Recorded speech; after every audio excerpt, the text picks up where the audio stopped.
Et salut les loulous, j'espère que vous allez bien. Donc voilà, donc petit récap d'hier. Et puis après, on va aller sur ce qui va se passer ce soir, où il y a pas mal de matchs au programme. Donc voilà, donc hier, sur le JDE à 5, j'ai fini par rapport à ce que je vous avais donné. J'avais fait une seule équipe, forcément, sur deux équipes max. Moi, j'en ai fait qu'une. À 5, du coup, 38e sur 60, voilà, milieu de tableau. 114 points, je crois exactement.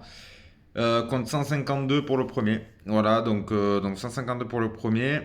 J'avais mis le petit Kofi que je pensais j'aurais effet de levier, mettre un peu plus de points. Finalement, il a mis que 8 points. Mais ce qui est étonnant quand je regarde celui qui a gagné, il a gagné avec 152 points. Et il a mis Sharp en arrière avec un joueur qui a récolté que 6 points. Donc même moins que Kofi. Après, c'est pas le même poste, donc du coup, ça n'a pas été la même stratégie. Et donc voilà, donc quand je vois celui qui a gagné avec 152 points, il a mis l'autre joueur à effet de levier que je vous avais conseillé de mettre Dennis Smith, qui a récolté que 20 points. Mais ça a permis derrière, comme il valait que 7 millions, ça lui a permis de mettre Joe Alexander, que je vous avais dit, enfin moi, que j'évite de mettre en général. Parce que c'est un joueur qui n'est pas trop aléatoire, mais bon, hier il a planté 52 points fantasy. Donc déjà, rien qu'à là, déjà ça casse tout et qu'il est associé avec Arden. Alors aussi Arden, ça a été marrant cette histoire parce qu'il était prévu comme douteux. Et finalement, il a joué et Durant n'a pas joué. Voilà. Donc ça a été, alors, je sais pas, comme du coup j'ai pas regardé, je suis pas resté jusqu'à minuit, donc j'ai pas regardé si ça avait été bouclé avant le verrouillage. Donc si ça n'a pas été bouclé avant le verrouillage, s'il était prévu encore douteux avant le match, bravo à celui il a eu un peu de chance de mettre ça. Et par contre, si ça a été fait juste avant bien avant le verrouillage, ça a été bien vu. Donc voilà, enfin bon, bref, Harden, donc du coup, avec 40 points, et Town, que vous avez conseillé de mettre aussi avec 32 points. Donc ça, c'était pour le JDE 5.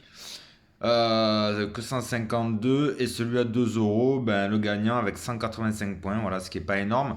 Alors, il y avait que 5 matchs aussi, donc il fallait pas s'attendre à des scores de 200, 210. Des fois, ça arrive, mais là, en tout cas, c'était pas prévu. 185 points. Avec, donc, je vous dis l'équipe type du gagnant, Campeazzo en meneur. Voilà, donc moi j'avais mis Maurice de la même équipe. Du coup, c'est Campeazzo qui a rapporté le plus de points avec 34 points. Pareil aussi, Jaus Alexander associé avec Conchar. Conchar qui a gagné 31 points de grise. Et derrière, Jokic avec Jaren Jackson aussi, que je vous avais conseillé. Jaren Jackson, 30 points. Et Jokic, avec le salaire qu'il avait, il a mis que 35 points. Donc c'est assez étonnant, surprenant de gagner comme ça un JDE avec un Jokic si cher que ça et mettre que 35. Voilà, en sachant qu'il y avait un Giannis moins cher. Et Giannis qui a plein de triple-double qui a récolté 50 points fantasy. Voilà, encore une grosse soirée pour Giannis. Donc voilà, ça c'est la récap d'hier. Donc voilà, donc ce soir, il y a 9 matchs. Voilà, il y a 9 matchs au programme. 9 matchs au programme. Alors je vais vous commencer par vous énumérer les matchs avec le nombre de points prévus. Et puis après, on fera un récap des joueurs. Voilà. Donc on va commencer Détroit qui reçoit les Raptors. Voilà, avec 213 points prévus. Les Hornets contre Orlando avec 223 points. Les Pacers contre les Suns avec 220. Philly qui reçoit Boston avec 210. Les Bulls qui reçoivent les Warriors avec 223. Les Heat qui reçoivent les Hawks avec 221. Les Spurs qui reçoivent les Cavs avec 220. Grizzlies contre Dallas à 215. Et pour finir, les Kings contre les Rockets avec le match le plus haut de prévu, le dernier, et 240 points de prévu dans le match. Voilà, donc celui-là, il faudrait voir la cote pour ce match-là à au moins 227, vous pouvez le tenter, 227 points, à combien est la cote? Même à 220, suivant si déjà à 220 la cote est à 1,30, la jouer. Et 227, 230, si ça monte à 1,60, 1,70, c'est vraiment intéressant. Après, pour le reste, c'est assez équilibré. Il y a quand même des matchs, quasiment tous les matchs sont à peu près sur 220 de moyenne, 220. Et après, je crois que le match le plus bas de prévu à 210, c'est Philly contre Boston. Ça va jouer vraiment très défensif. Et on a les Grizzlies contre Dallas qui est prévu qu'à 215 aussi. Donc voilà, c'est assez étonnant, mais bon, cela à la limite, mettre peut-être un peu plus. Voilà, sur celui-là, Grizzlies Dallas 215, je trouve que c'est pas énorme. Je pense qu'il y aura peut-être un peu plus. Voilà, les Détroits contre les Raptors aussi, 213. Pareil, ça va pas être un match ouf, ouf, ouf complet. Donc voilà, et puis le match où il y a l'écart le plus serré, c'est du coup c'est Philly contre Boston. Voilà, Philly contre Boston, c'est un des matchs où il y aura un écart assez serré. Et les Spurs contre les Cavs aussi. Et Grizzlies contre Dallas. Voilà, ça c'est des matchs qui sont prévus qu'avec 3 points d'écart. Donc voilà, les Kings contre les Rockets, c'est prévu à combien? À plus 8 pour les Kings. Donc voilà, pour les joueurs de ce soir, le truc c'est qu'il n'y a pas énormément de joueurs à effet de levier. Il n'y a pas énormément de joueurs à effet de levier ou à très très bas salaire qui pourraient tout exploser. Quand on regarde l'ardoise, quand on la regarde sur les sites et tout, c'est l'équilibrage. C'est équilibré, c'est équilibré. Donc après, ça va être plus au feeling, à voir qui va rencontrer qui. Donc il faut vraiment se baser aussi sur là où il va avoir le plus de points dans le match. Les matchs serrés aussi, ça peut être intéressant à voir. Je vais revenir sur ce match. Pour moi, ça va être la tête de gondole ce soir, mais il vaut très très cher. Et il est très régulier en ce moment. Et donc, du coup, je pense que c'est une des bases à mettre ce soir. Mais ça sera pas la mienne. On peut le mettre. Mais c'est Joe Embiid pour moi. Joe Embiid, pour moi, sur un match serré en plus comme ça, où c'est prévu à 210 points, il n'y aura que 3 points d'écart prévus. Contre l'équipe de Boston, je vois bien Joe Embiid récolter énormément de points fantasy. Ouais, ça me semble assez cohérent. Donc voilà, donc après je vous fais vite la liste, vite fait, parce que je dis, je vais pas vous faire tous les joueurs. Il n'y a pas vraiment de joueur qui sort du lot. C'est quasiment du salaire le plus haut au salaire le plus bas dans les projections, même dans les projections. Il n'y a pas vraiment de joueurs qui sort du lot, donc ça reste vraiment équilibré. Donc je commence du plus haut au plus bas en termes de projection, pas en termes de salaire. Donc voilà, dans les projections, on a du plus haut au plus bas, on a Doncic, Embiid, Young, Curry, Ball, Sabonis, Van Vliet, Murray, Siakam, Tatum, Wood, Morant, Cole Anthony, Brown, Vucevic, Haliburton, DeRozan, Fox, Bridge, Butler qui est considéré comme douteux, Lavin, Allen, Rosier, Garland, Collins, Harris, Ayton et Hero. Voilà, après je ne sais pas aller plus loin, sinon je ne vais pas vous en sortir sans, ça sert à rien. Donc j'ai un peu regardé tout ça, j'ai un peu checké. Et donc après voilà, donc la stratégie de mettre du lourd, et de mettre des joueurs du coup obligés de mettre des joueurs à bas salaire à effet de levier qui vont aller chercher des points, je suis pas sûr que ce soit une bonne stratégie. En tout cas pas sur celui à 5 euros. Je pense pas, je pense que vu que c'est assez équilibré comme ça en général, il vaut mieux aller chercher des joueurs entre 15 et 17 millions. Bah, entre 15 et 17 millions, ou à la limite un à 20 et l'autre sera du coup à 10. 10 millions, assez équilibré pour aller chercher ces points-là. Voilà. À la limite, vous pouvez mettre, alors si vous voulez mettre un bid, j'ai essayé de regarder avec qui on pouvait imbriquer un bid. Embiid, sur la stratégie, je l'ai mis avec Jurtensen, voilà, en bas, associé avec Jurtensen qui vaut que 13 millions parce qu'Embiid vaut 29. Donc du coup, il faut trouver des gens plus bas. Donc Jurtensen en bas. Et après, en intérieur, j'ai mis Justin Holiday des Pacers associé avec Korkmaz aussi de Philly. Le problème Korkmaz, c'est parce que devant, j'ai mis Deronte Murray. Deronte Murray qui lui aussi est assez régulier en point fantasy. Il vaut 24 millions, donc du coup, forcément, ça reste pas énormément de budget pour mettre deux intérieurs.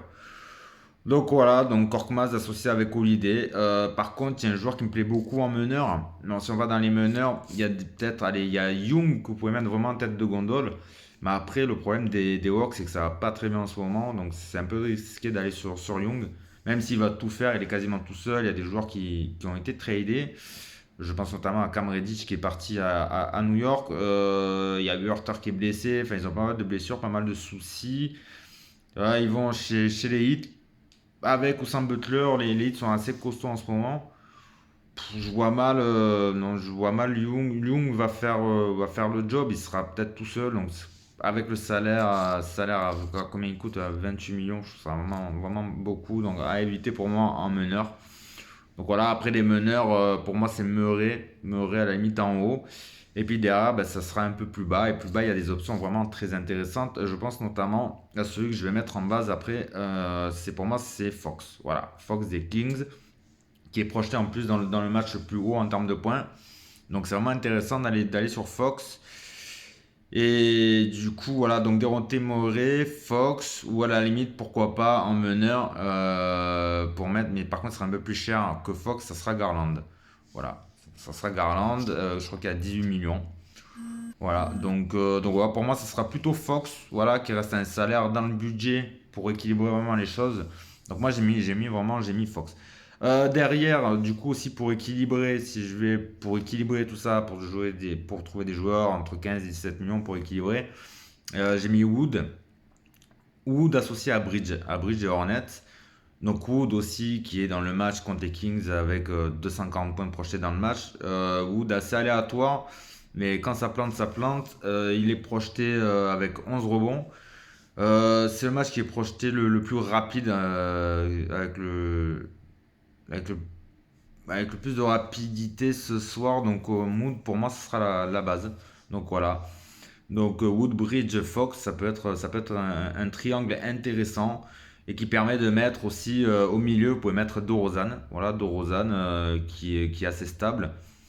DeRozan ou Lavine quand c'est pas DeRozan, c'est Lavine, quand c'est pas Lavine, c'est DeRozan. Après, vous pouvez faire deux tickets, switcher et mettre DeRozan et l'autre Lavine, il n'y a que 1 million d'écart, donc ça va. Et ensuite, DeRozan associé à Rosier ou à Liberton. À Liberton aussi des Kings. Ou à la limite remettre Holiday si vraiment vous jouez Wood, Bridge, Fox et DeRozan, il va vous rester que 9 millions je crois, du coup il faudra mettre Holiday. Donc voilà, donc c'est la stratégie pour moi. Il y en a un à la limite aussi vous pouvez mettre derrière si vous voulez un peu plus de budget, si vous voulez mettre Murray par exemple devant, Deronte Murray, vous pouvez mettre Okongwu derrière des Hawks.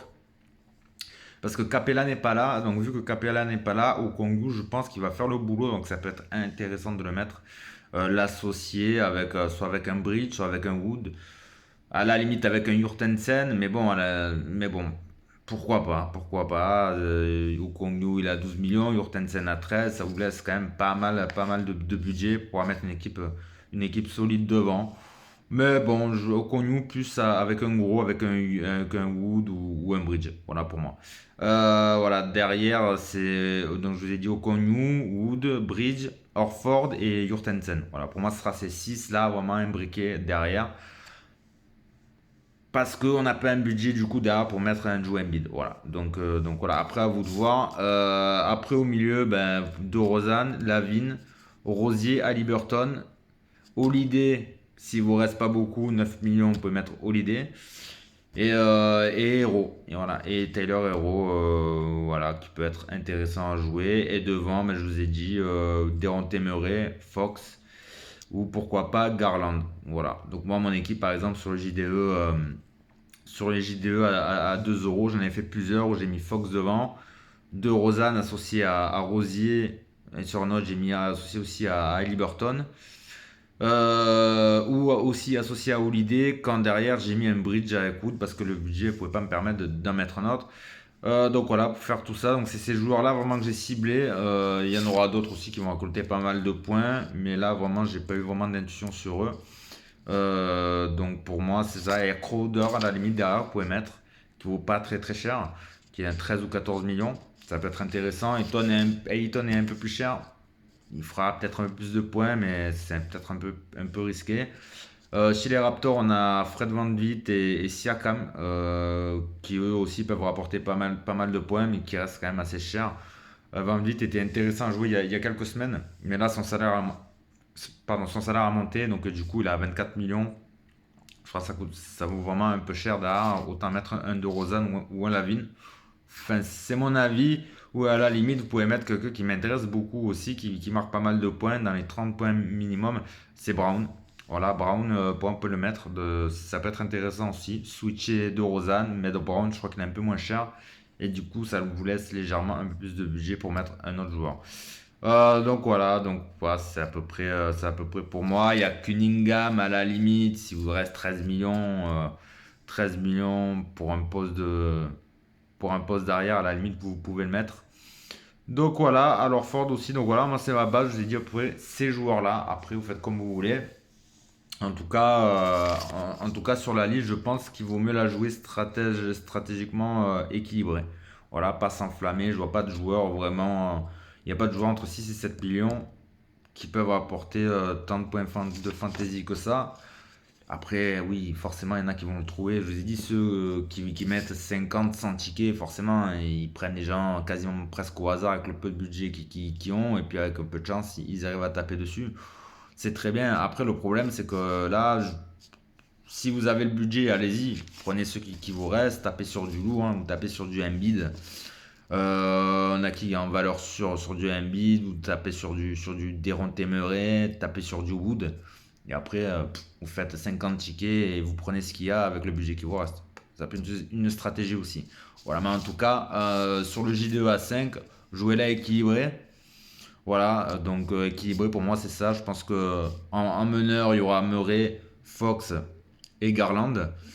Ensuite, en arrière, DeRozan, Rosier, Haliburton, Holiday, Hero. Ce sont des options assez intéressantes pour moi.